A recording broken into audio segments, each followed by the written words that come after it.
exchange.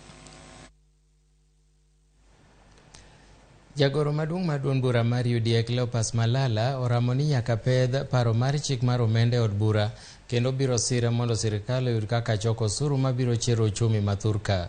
Kanoloso romo mar UDA e kaunti ma Kajiado, Malala nowacho ni kata obedo ni kweth mar Azimio kwedo parono, jood bura ma Kenya Kwanza biro sire. Osingo majiwo jood bura mathoth mondo kadh paro mar chik mar omenda ka Malala noseyo kweth mar Azimio kuom kwedo paro mar chikno kendo chwalo dwaro ne piny owacho mar Kenya. Owacho ni ten Kenya Kwanza ok bidok chien e chwalo paro mar chik mar omenda.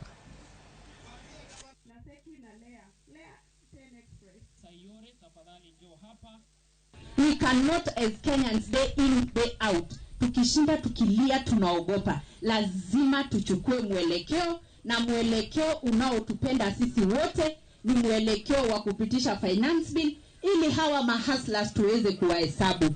Kwa hivyo mimi ninawaomba jamani, nyinyi watu wa Kajiado leo, nyinyi watu wa UDA hapa Kajiado, ama watu waliotuweka kwenye viti, mnasema tupitishe tusipitishe?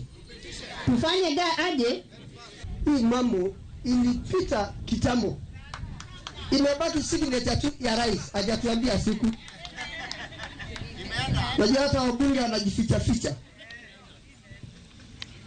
Rais William Ruto ana mipango mazuri kwa watu wa Kenya.